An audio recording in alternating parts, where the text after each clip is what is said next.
باقی اس دن اور ایکٹیویٹیز یہی ہیں کہ آپ ہماری ویڈیوز شیئر کروائیں لوگوں کو بتائیں کہ اس دن کتنا بڑا واقعہ امت پہ افتاد ٹوٹی ہے، اتنی بڑی دراڑ پڑی ہے کہ جو آج تک یعنی فل ہونے کا نام نہیں لیتی۔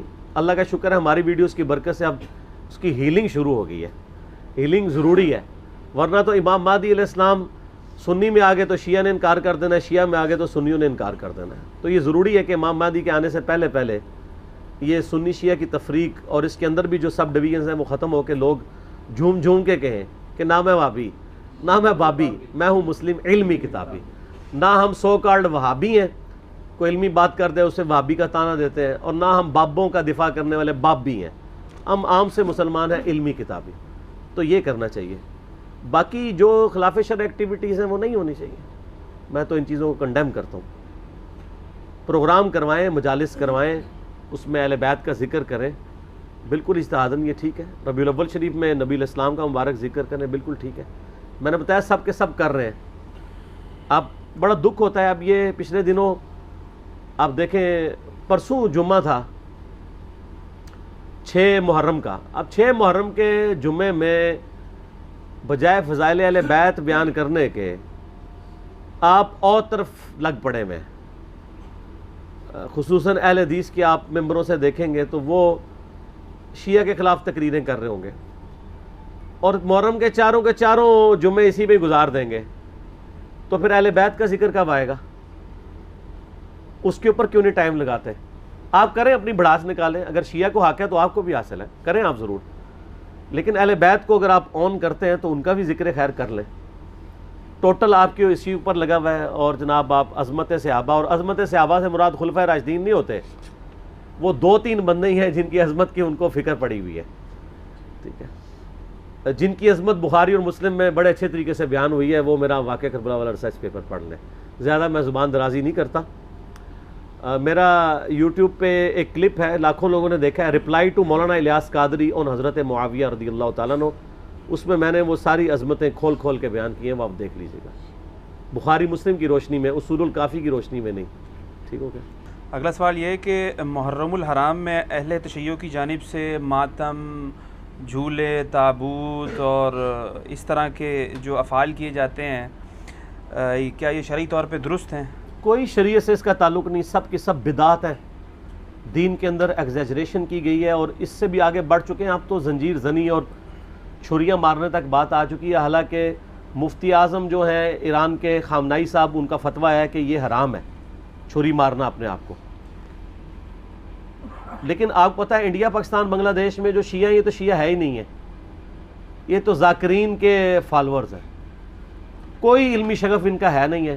انہوں نے رسومات کا نام جو ہے وہ اہل بیت اور مکتب اہل بیت اپنے آپ کو کہہ رہے ہیں۔ مولانا اسحاق صاحب رحمہ اللہ تعالی، جن کی بڑی ایکسپرٹیز تھی اس فیلڈ میں، انہوں نے باقاعدہ شیعہ کی فقہ کی کتابوں سے بتایا کہ ماتم کرنا حرام ہے۔ وہ آج کے علماء کی لکھی نہیں، پرانی ہے۔ یہ بدعات ہیں جو انہوں نے داخل کی ہیں، جیسا کہ کئی بدعات اہل سنت کے ہاں بھی داخل ہو گئی۔ یکم محرم کا جلوس بھی تو بدعت ہے نا،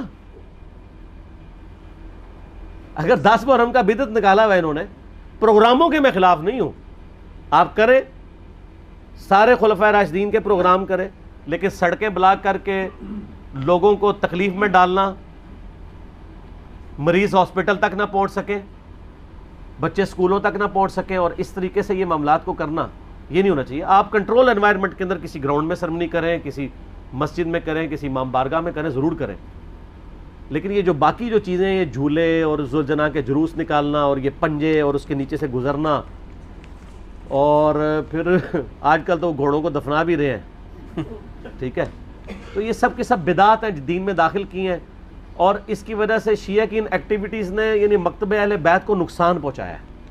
بجائے کہ ان کی تعلیمات کو سامنے لایا جاتا، ان لوگوں نے ان معاملات میں ڈالنا شروع کر دیا۔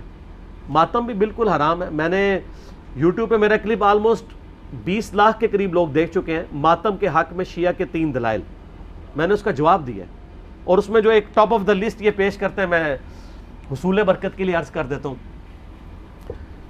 بلکہ میں اگلے دن ایک شیعہ عالم کو دیکھ رہا تھا، تو وہ دنیا ٹی وی پہ ایک پروگرام تھا، اس پہ بیٹھ کے وہ کہہ رہے تھے کہ جی پہلا ماتم تو سیدہ عائشہ نے کیا ہے، ٹھیک ہے نہیں, نام میں نہیں لیتا, آپ سب کو پتا ہے, کیونکہ نام والی پالیسی اب نہیں ہے.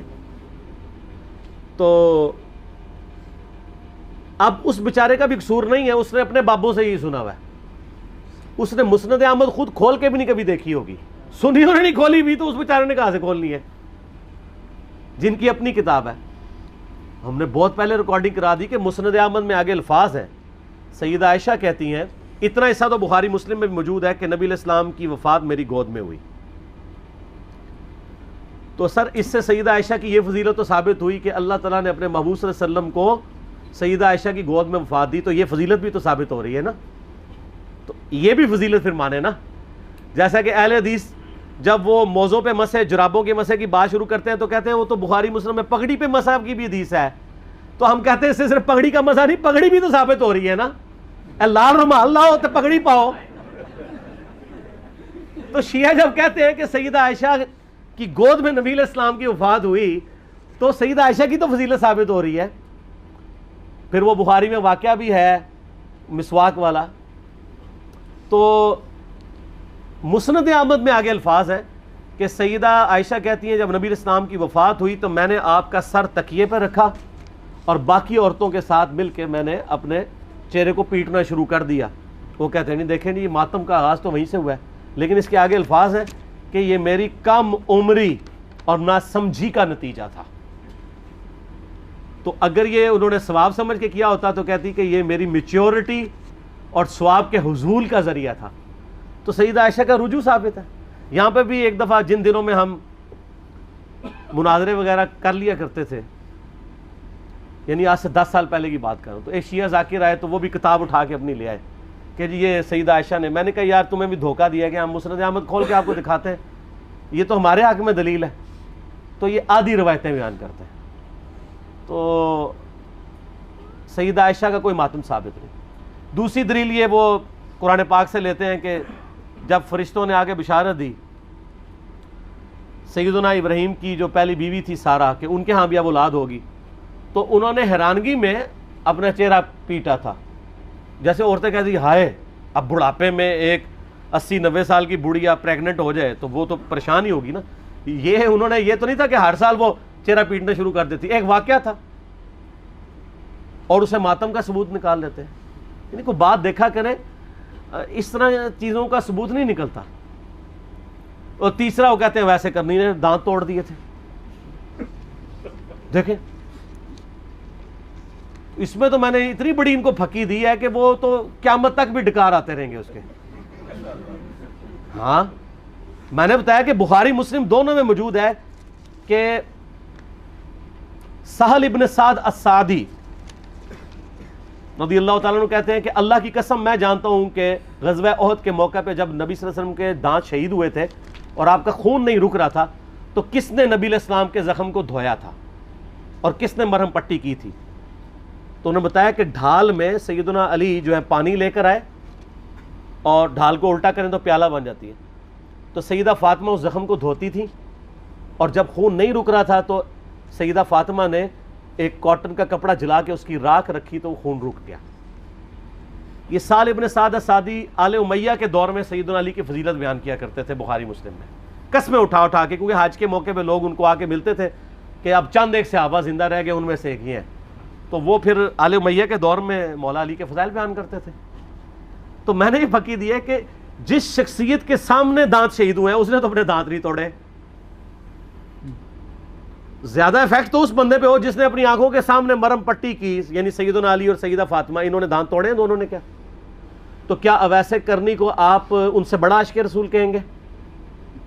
تو اپنے ایمان کی فکر کریں. یہ تو ویسے کرنی اس تصور سے خود بھی کانپ اٹھیں گے. المستدرک علاقے میں موجود ہے کہ سیدنا ویسے کرنی رحمہ اللہ تعالی جنگ صفین کے موقع پر مولا علی کے پاس آئے, ان کے ہاتھوں پہ بیعت کی اور معاویہ بن ابی سفیان کے خلاف لڑتے ہوئے شہید ہوئے ہیں مولا علی کی طرف سے. یہ المستدرک علاقے میں موجود ہے. تو جو شخص خود علی کا مرید ہے اس کو آپ جو ہے وہ علی سے بڑا عاشق رسول ثابت کریں گے؟ جعلی واقعات ہے. صوفیاء نے پھیلائے, شیعہ نے بھی ہاتھوں ہاتھ لے لیے.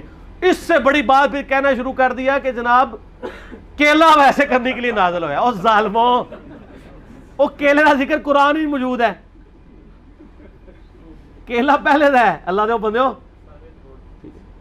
ابھی گپیں مشہور کی ہوئی ہیں، اور لوگ آج کل وہ کہتے ہیں دانتوں میں درد ہو تو آپ ویسے کرنی کہ 2 نفل پڑھ لیں، یہ کر لیں. سر دانتوں میں درد ہو تو کسی ڈینٹسٹ کے پاس جائیں، ہو سکتا ہے اندر سے کوئی ہاڑ کھائی گئی ہو آپ کی، کوئی کیڑا لگ گیا ہو، کوئی صفائی کروائیں، کوئی اس کی آپ روٹ کنال کرنی ہو سکتا ہے اس کی کیپنگ ہو.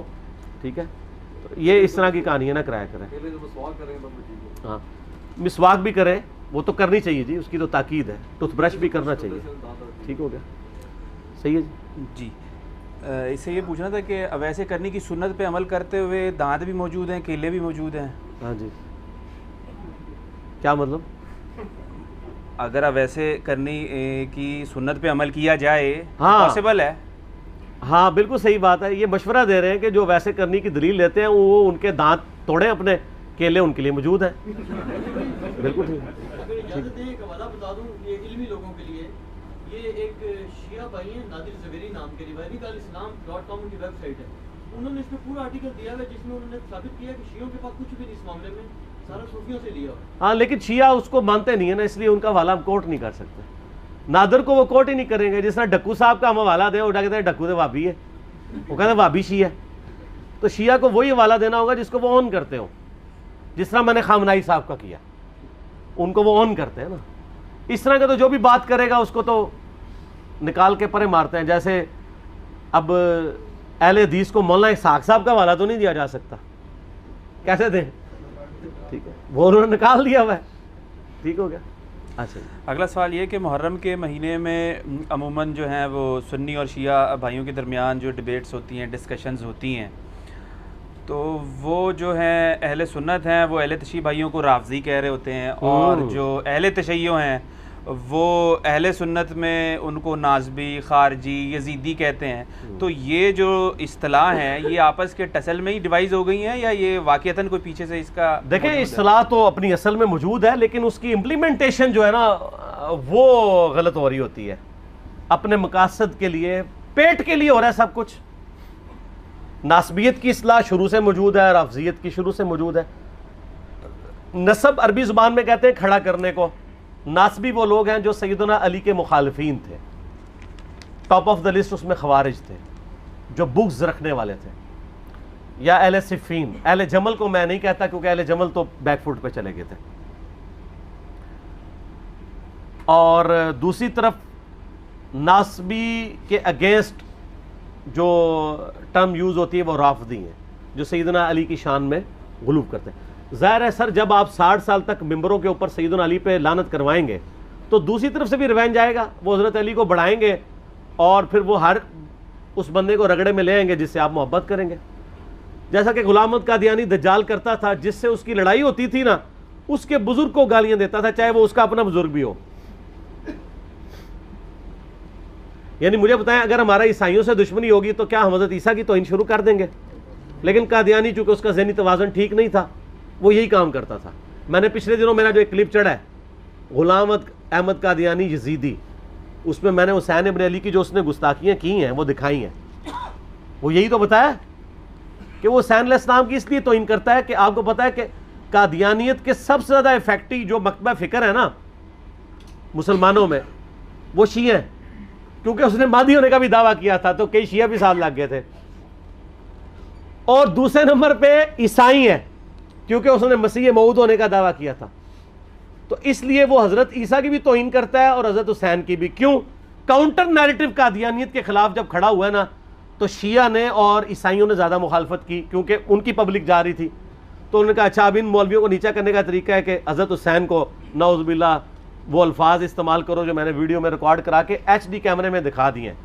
بس عقل مندوں کے لیے صرف دکھانا ہی ہوتا ہے، بس ایک دفعہ دیکھ لیا آپ خود فیصلہ کر لیں کانٹیکسٹ کے ساتھ ہے. تو یہاں پہ بھی یہی ہوتا ہے کہ وہ نام رکھے میں. اس کی اصل وہ حدیث ہے جو فضائل صحابہ میں 2 اوپر تلے روایتیں ہیں کہ سیدنا علی سے موقوفاً روایت ہے کہ میری وجہ سے 2 فرقے گمراہ ہوں گے، ایک میری محبت میں غلوف کر کے اور ایک میری دشمنی میں، اور میری وجہ سے 2 فرقے دوزخ میں جائیں گے، ایک میری محبت میں غلوف کر کے ایک میری دشمنی میں. اس میں مرفوع حدیث بھی ہیں سنن طبرانی میں لیکن وہ ضعیف ہے، لیکن یہ موقوفاً روایتیں صحیح ہیں اور ظاہر نبی الاسلام کے بتانے پہ ہی محمول ہیں. تو سیدنا علی کی محبت میں غلوف کرنے والے رافضی اور ان سے دشمنی میں غلوف کرنے والے ناصبی. یہ حقیقت ہے کہ ناصبیوں کی اکثریت اہل سنت میں ہے اور رافضیوں کی اکثریت اہل تشیع میں ہے، یہ تو آؤٹ آف کوسچن ہے، اس میں کوئی شک نہیں ہے۔ باقی ایک خالی نام رکھنے کے لیے آپ کسی کو کہہ دیں، نجدی کہہ دیں، وہابی کہہ دیں، بدعتی کہہ دیں، ٹھیک ہے جی، بد مذہب کہہ دیں، رافضی کہہ دیں، ناسبی کہہ دیں، یزیدی، وہ ایک علیحدہ بات ہے، لیکن حقیقت یہ ہے کہ جہاں پہ موجود ہے ان کو اپنی اپنی اصلاح کرنی چاہیے۔ سنیوں کا کام ہے کہ ایک ٹکٹ میں دو مزے نہ کریں، اپنے اندر جو ناسبی ہیں ان کو جوتے مار کے باہر نکالیں، اعلان برات کریں۔ ہمارے جیلوں میں بہت بڑا ناسبی تھا فیض عالم صدیقی، قتل ہو گیا تھا، 80s کی بات ہے، آج تک اہل حدیث اس کو ڈس آن بھی کرتے ہیں، اس کے مضامین بھی چھاپتے ہیں، اور وہ مضامین بھی وہ جو اہل بیت کے خلاف لکھے ہوئے ہیں۔ تو ایک ٹکٹ میں دو مزے تو نہیں ہوتے۔ دوسری طرف شیعہ ہیں، اور ان کے اندر جو رافضی خبیث گھسے ہوئے ہیں، جو کہ شیخین کے اوپر تبرہ کرتے ہیں، روڈ لینگویج استعمال کرتے ہیں، وہ ان کو اس طریقے سے کنڈیم کرنے کے لیے بھی تیار نہیں ہوتے ہیں، ایک ٹکٹ میں دو مزے کر رہے ہوتے ہیں۔ اب تھوڑی چینج آئی ہے، لوگ کرنا شروع ہوئے ہیں، لیکن یہ دراڑیں اسی وقت فل ہوں گی جب شیعہ رافضیوں کی صفائی کریں اپنی صفوں سے، اور سنی ناسبیوں کی صفائی کریں۔ صرف کہہ لینے سے کافی نہیں ہے کام کہ نہیں جی ہمارا تو کام تھا، ہم نے بس کہہ دیا۔ ان کو فرنٹ سے لیڈ کر کے روکیں۔ اس کی میں آپ کو مثال دیتا ہوں، 2006 کی بات ہے آلموسٹ، میں ایک دفعہ گولڈے گیا، اس وقت میں بھی بریلوی تھا، لیکن میں کئی چیزوں کے خلاف تھا، شروع سے ہی تھوڑا بہت ذہن کھلنا شروع ہو گیا تھا۔ تو وہاں کے جو مفتی تھے، میں نے ان سے کہا کہ یہ یہاں پہ عورتیں آ کے، بے پردہ عورتیں یہاں مزارات پہ آ رہی ہیں، ان کو آپ منع کیا کریں۔ ان کا جی ہم نے وہاں بورڈ لکھ کے لگا دیا ہے نا، اور کیا کریں، بورڈ لکھ کے لگایا ہوا ہے گاؤں کی عورتوں کے لیے، ان کو پڑھنا بھی نہیں آتا۔ میں نے کہا صرف یہ کافی ہے، آپ ان کو روکیں بائی فورس، قبر تک پہنچے ہی نا، وہاں مرد کھڑے کر دیں، اندر آنے ہی نہ دیں۔ لیکن وہ چاہتے بھی نہیں، اندر آئیں گی تو چندہ دیں گی نا۔ غریب غریب عورتیں، بوڑھی بوڑھی، اپنے دوپٹے کھول کھول کے اس میں سے 5-5 روپے کے سکے بھی، وہ پیریں وہاں پیر بیٹھے ہوتے ہیں ان کو پکڑا رہی ہوتی ہیں، اور وہ بھی ایسے بے شرم پکڑ لیتے تھے، 5 روپے بھی واپس نہیں کرتے تھے۔ تو پھر میں نے ان کو اس وقت ایک پھکی دی، بریلویت کے زمانے میں بھی پھکی میں دیتا تھا۔ میں نے کہا جی مجھے بتائیں، اگر یہاں پہ کوئی بندہ آ کے آپ کے جو قبر میں دفن شدہ بزرگ ہیں ان کو گالیاں نکالنی شروع کر دے، تو پھر آپ ایک وہاں پلے بورڈ ہی لگائیں گے کہ بزرگوں کو گالیاں دینا منع ہے، یا روکیں گے؟ کہتا ہے جی ایسی کی تیسی روکیں گے۔ تو میں نے کہا اس کا مطلب ہے کہ بزرگوں کی حمیت آپ کے دل میں شریعت محمدیہ صلی اللہ علیہ وآلہ وسلم سے بڑھ کر ہے۔ تو اس کا جواب اس مفتی کے پاس کوئی نہیں تھا، نہ کسی اور مفتی کے پاس ہوگا، اور یہ حقیقت ہے۔ ان کو اپنے باب عزیز ہے، اتخذوا احبارهم ورهبانهم اربابا من دون اللہ، انہوں نے اپنے بزرگوں اور جوگیوں کو رب مان لیا اللہ کو چھوڑ کے۔ یہود و نصارہ والی خرابیاں اس امت میں بھی آئی ہیں، بخاری مسلم میں حدیث ہے۔ تو میں وہی خرابیاں پیدا ہوں گی جو اگلوں میں پیدا ہوئی تھی، قدم با قدم، بالشت بر بالشت، حتیٰ کہ ان میں سے کوئی گوہ کے سراغ میں داخل ہوا تم بھی یہی کام کرو گے۔ صحابہ نے پوچھا یہ اگلے لوگوں سے مراد یہود و نصارہ ہے؟ آپ نے فرمایا وہ مراد نہیں تو اور کون سے لوگ مراد ہیں؟ تو آپ صلی اللہ علیہ وآلہ وسلم نے پہلی پریڈکشن فرما دی تھی۔ ٹھیک ہوگا جی؟ صلاۃ بر محمد و آل محمد، اللہم صلی علی محمد و علی آل محمد کما صلیت علی ابراہیم و علی آل ابراہیم انک حمید مجید، اللہم بارک علی محمد و علی آل محمد کما بارکت علی ابراہیم و علی آل ابراہیم انک حمید مجید۔ الحمدللہ میں نے اس کے اوپر ایک تحقیقی مقالہ، ریسرچ پیپر نمبر 5B لکھ دیا ہے، واقعہ کربلا کا حقیقی پس منظر، 72 صحیح الاسناد احادیث کی روشنی میں، جس میں میں نے کل اہل سنت کی مین سٹریم کی کتابوں سے 200 احادیث جمع کی ہیں۔ اکثر احادیث بخاری اور مسلم سے ہیں، جس میں نے یہ پورے کا پورا مقدمہ سیدنا عمر فاروق رضی اللہ تعالیٰ عنہ کی شہادت سے لے کر شہادت حسین علیہ السلام تک کور کیا ہے، اور اس کو احادیث کی روشنی میں مرتب کیا گیا ہے، نہ کہ تاریخ کی روشنی میں۔ ظاہر ہے تاریخ حکمرانوں نے لکھوائی ہے، اس میں ان کے اپنے انٹرسٹ بھی تھے، اکثر چیزوں کی اسناد بھی اویلیبل نہیں ہوتی، اور اس میں بخاری اور مسلم کے علاوہ جتنی بھی احادیث میں نے جمع کی ہیں ان میں دور حاضر کے جو بڑے بڑے محققین اور محدثین ہیں ان کی تحکیم باقاعدہ لگائی ہے۔ شیخ البانی رحمہ اللہ تعالیٰ کی، شیخ زبیلی زئی رحمہ اللہ تعالیٰ کی، شیخ شعیب آرنوت رحمہ اللہ تعالیٰ کی، شیخ سلیم اسد کی، غلام مصطفیٰ ظہیر صاحب کی اور لوگوں کی تحکیم کے ساتھ میں نے اس کو مرتب کیا ہے۔ کوئی ایک حدیث بھی ایسی نہیں ہے جسے آپ یہ کہیں کہ وہ کسی محدث کی تحکیم کے بغیر اس میں ڈالی گئی ہو۔ یہ ضرور ہو سکتا ہے کہ کسی کو کسی معاملے میں اختلاف ہو، لیکن ایسا نہیں ہوگا کہ کوئی حدیث ایسی ہو کہ جس کو سارے بالاتفاق جو ہے وہ مردود یا ضعیف یا موضوع سمجھتے ہوں۔ ضرور کسی نہ کسی نے اس کی تصحیح اور تحکیم کی ہوئی ہوگی صحت کے اعتبار سے۔ اس کو میں نے سٹارٹ کیا ہے خلفائے راشدین کون سے ہیں، اس سے آغاز کیا ہے اس ریسرچ پیپر کا۔ اس کے بعد پھر میں نے جو جنگ جمل صفین اور نہروان ہوئی، شہادت عثمان والا ایشو ہوا، اس کو کور کیا ہے، صلح حسن کو کور کیا ہے، یزید کی ولی عہدی کو، اور الٹیمیٹلی سیدنا حسین ابن علی رضی اللہ تعالی عنہما وعلیہم السلام کی مظلومانہ شہادت کو صحیح الاسناد احادیث جو اہل سنت کی کتابوں سے ہیں اس سے کور کیا ہے الحمدللہ۔ تو اس لیے آج میں جتنی بھی احادیث بیان کروں گا کوسچنز کے دوران آلموسٹ ساری اس میں اویلیبل ہوں گی۔ آپ یہ ریسرچ پیپر ہماری ویب سائٹ ahlsunnatpak.com سے فری ڈاؤن لوڈ کر سکتے ہیں، P D F, WhatsApp groups میں رابطہ کر کے منگوا سکتے ہیں، اور اگر ہارڈ کاپی آپ نے منگوانی ہے تو ہماری اکیڈمی کا نمبر ہے +92 کے کوڈ کے ساتھ 3215900162۔ پاکستان سے کریں گے تو 032159000162۔ صبح 9 سے لے کر آلموسٹ اب تو مغرب تک کھلا ہوتا ہے، پورا دن۔ اللہ کا شکر ہے کہ ہم نے اس کے اوپر اب باقاعدہ ڈیوٹی لگا دی ہے۔ ہمارے ابرار الحسن بھائی جو ہیں وہ ان کو ہم نے اسپیسیفائی کیا ہے، اس کے علاوہ بھی عثمان بھائی بھی کبھی کبھار سن لیتے ہیں، ندیم بھائی بھی۔